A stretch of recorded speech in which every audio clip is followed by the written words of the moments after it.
11वां प्रश्न,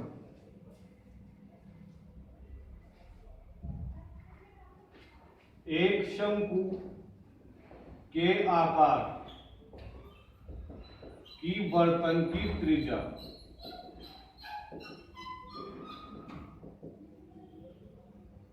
10 सेंटीमीटर और ऊंचाई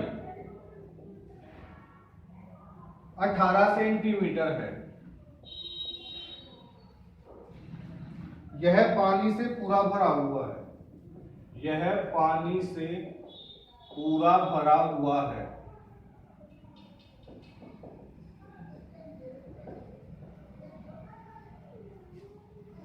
इसे 5 सेमी त्रिज्या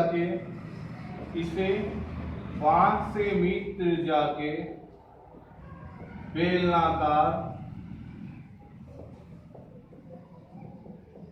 बेलनाकार बर्तन में उंडेला जाता है।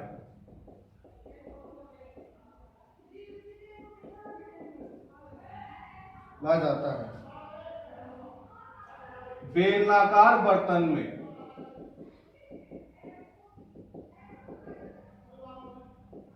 पानी की ऊंचाई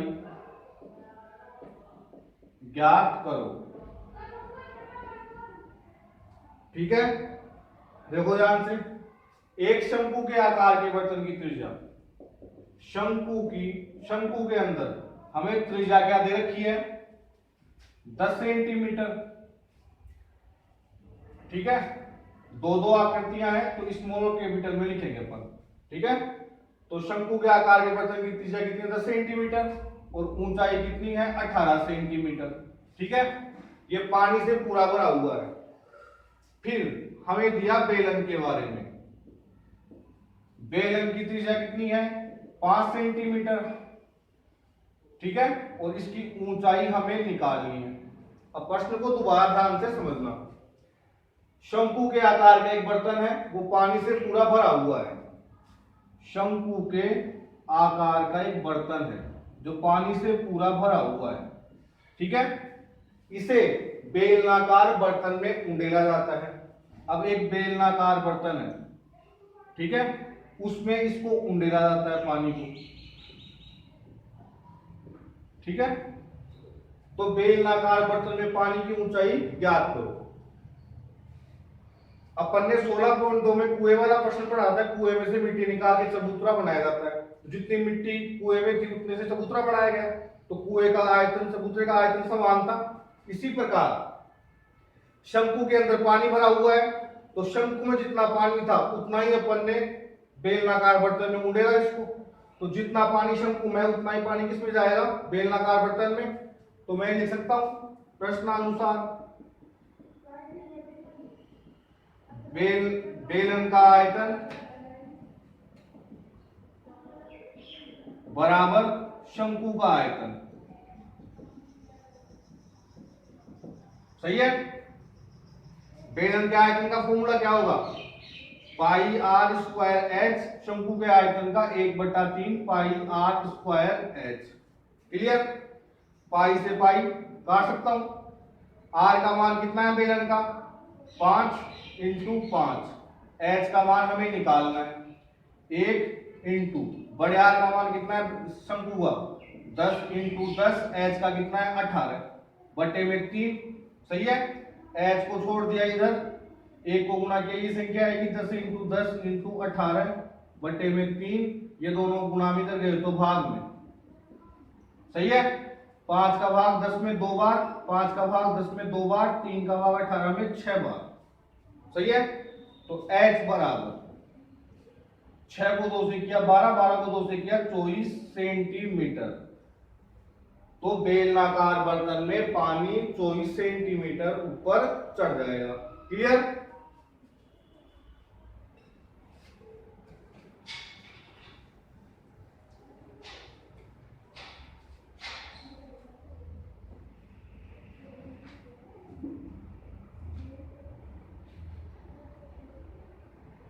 बारहवां प्रश्न, 14 सेमी भुजा के एक घन से 14 सेमी भुजा के एक घन से बड़े से बड़ा शंकु काटा जाता है, बड़े से बड़ा शंकु काटा जाता है। शंकु का आयतन ज्ञात कीजिए, शंकु का आयतन ज्ञात कीजिए। ठीक है, देखो ध्यान समझो, एक शंकु है, वो सॉरी 14 सेमी भुजा के एक घन से, एक घन है,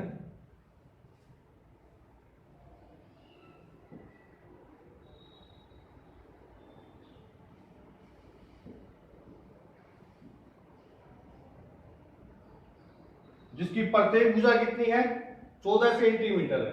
इसके अंदर बड़े से बड़ा शंकु काटा जाता है, तो अपन बड़े से बड़ा शंकु काटेंगे तो सीधी सी बात है वो ऊपर तक टच होगा ऐसे। ठीक है, इस टाइप से। ठीक है, तो शंकु ऐसा होगा, तो देखो ध्यान से, शंकु इस घन की प्रत्येक भुजा समान होती है 14 सेंटीमीटर, सभी भुजाएं 14 सेंटीमीटर होंगी, तो शंकु की ऊंचाई कितनी हुई, इस भुजा के बराबर 14 सेंटीमीटर हुई, और ये भी 14 सेंटीमीटर है, तो शंकु का व्यास कितना हो गया 14 सेंटीमीटर हो गया। तो घन की भुजा हमें क्या दे रखी है 14 सेंटीमीटर। ठीक है, तो शंकु की ऊंचाई कितनी होगी 14 सेंटीमीटर, शंकु का व्यास कितना होगा 14 सेंटीमीटर। क्लियर, तो शंकु की त्रिज्या r बराबर 14/2 बराबर 7 सेंटीमीटर। क्लियर, हमारे पास r का मान भी आ गया, h का मान भी आ गया, तो हम आयतन निकाल सकते हैं आराम से। तो शंकु का आयतन बराबर 1/3 पाई r square h, 1/3 into 22/7 into r की जगह क्या लिखूं 7 इंटू 7, h की जगह 14, 7 से 7 कट गया, 14 को 7 से किया तो 98/3, 22 अंक 176 का 86 की 17, 22 नाम 198, 17 कितने हो गए 205, 215 बटे में 3 का भाग दिया 7 बार, 5 में 1 बार, 26 में 8 बार, 2 बच गए, पॉइंट लगाया कितना हो गया 20, 20 में 6 बार, वापस 2 बच गए 6 बार, तो 718.66 सेंटीमीटर क्यूब। ठीक है, समझ में आया कुछ। फिर 13वां प्रश्न, शंकु के आधार की त्रिज्या और ऊंचाई क्रमशः 7 सेंटीमीटर और 24 सेंटीमीटर है। शंकु की तिरछी ऊंचाई, वक्र पृष्ठ का क्षेत्रफल, संपूर्ण पृष्ठ के क्षेत्रफल, आयतन ज्ञात कीजिए। ठीक है, जो 13वां प्रश्न है वो अपन इस टाइप के प्रश्न अपन 16.3 के अंदर शुरू में कर चुके अपन, पहला, दूसरा, तीसरा, चौथा प्रश्न था, वैसे 13वां प्रश्न है। हमें r का व h का मान दिया गया है और डायरेक्ट फॉर्मूले के अंदर मान रख के अपने को उसका मान निकालना है। ठीक है, तो वो आपको खुद को करना है। अब देखो 14वां प्रश्न,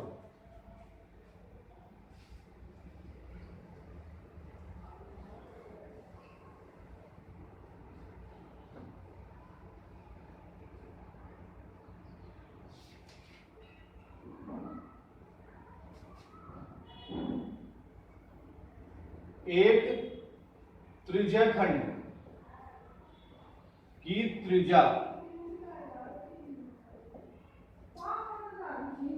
12 सेंटीमीटर और कोण 120 डिग्री है,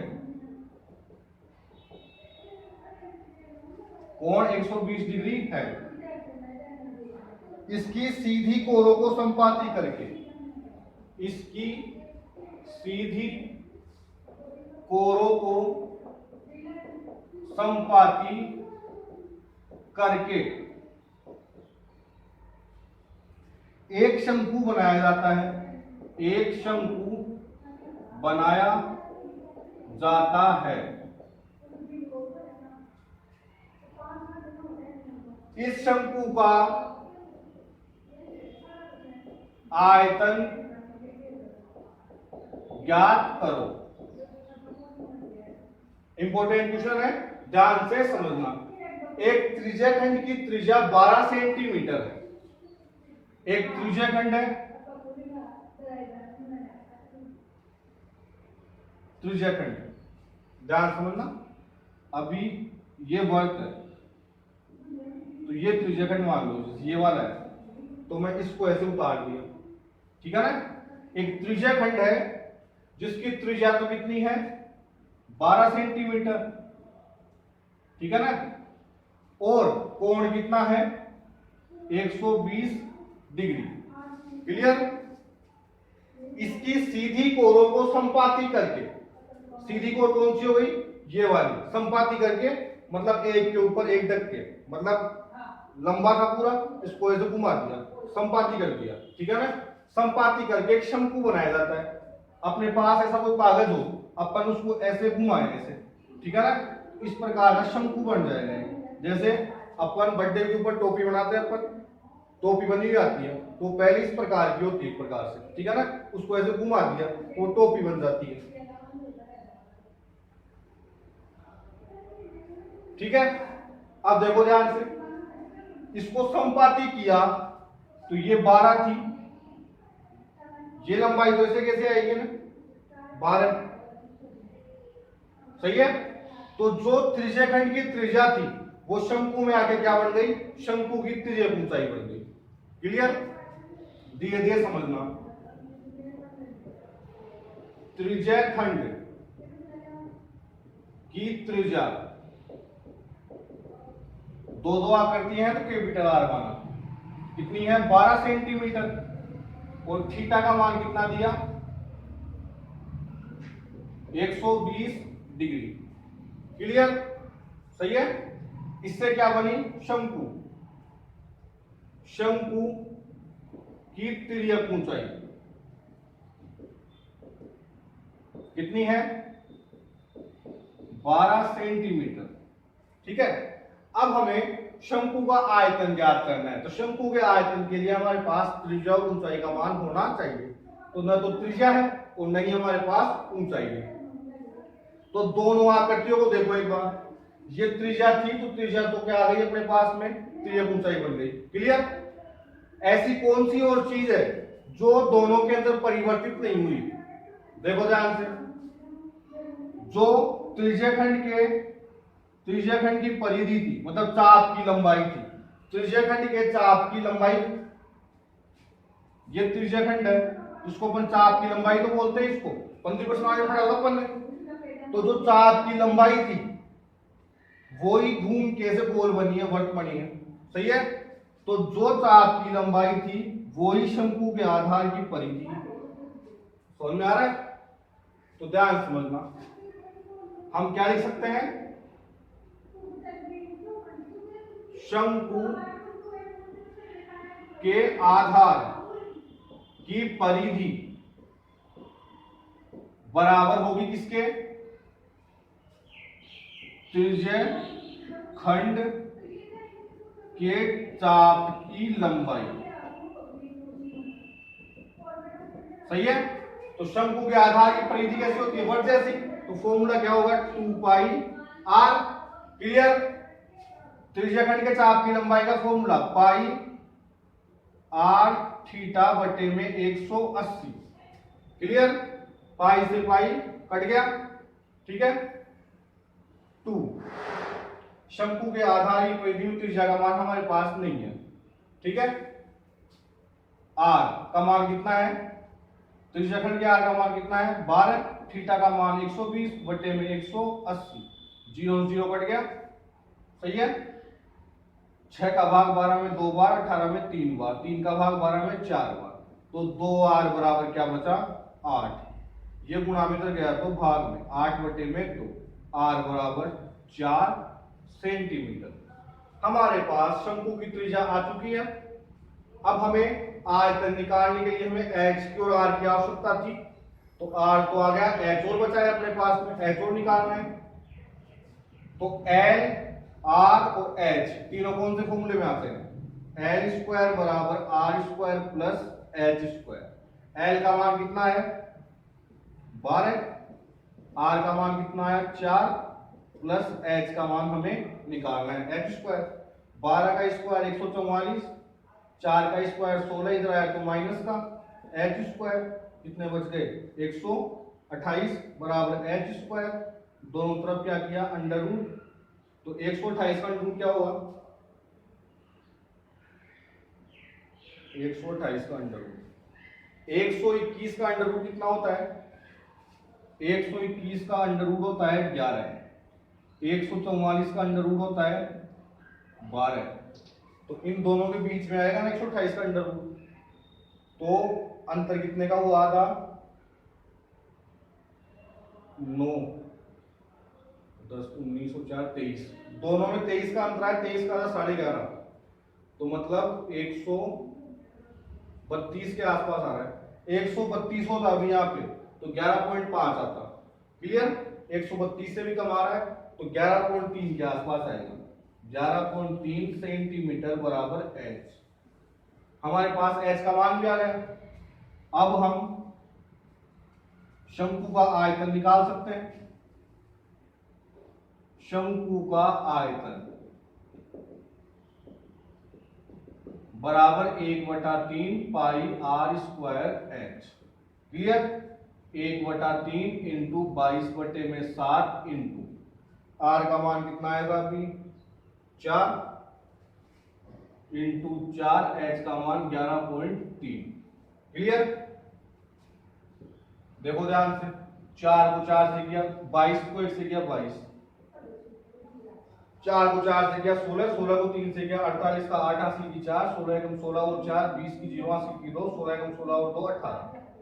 एक संख्या छोड़ के पॉइंट बटे में 21। 22 को 8 से किया 176 का 6, 80 की 17, 17 का 7, 80 की 1, 22 अंक 176, 170 का 7, 80 की 17। 22 एकम 22 कितना होता है? 39। एक संख्या छोड़ के पॉइंट बटे में 21। क्लियर? 21 का बार कितनी बार गया? एक बार। 18 बच गए। 187 कितनी बार गया?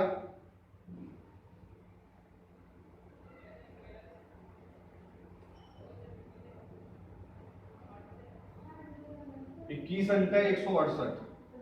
ठीक है, तो कितने बचे? 2, 12 और 7 19। 197। 197 कितनी बार गया? 9 बार। कितना बचा? 8।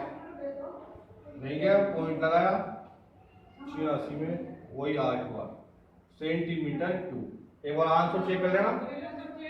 ठीक है, तो ये हमारे पास 14 प्रश्न का आंसर हुआ पूरा 189.8 सेंटीमीटर क्यूब। ठीक है, और ये अपनी 16.3 प्रश्नावली पूरी हो चुकी है। 16.4 पर कल से स्टार्ट करेंगे। ठीक है, थैंक यू।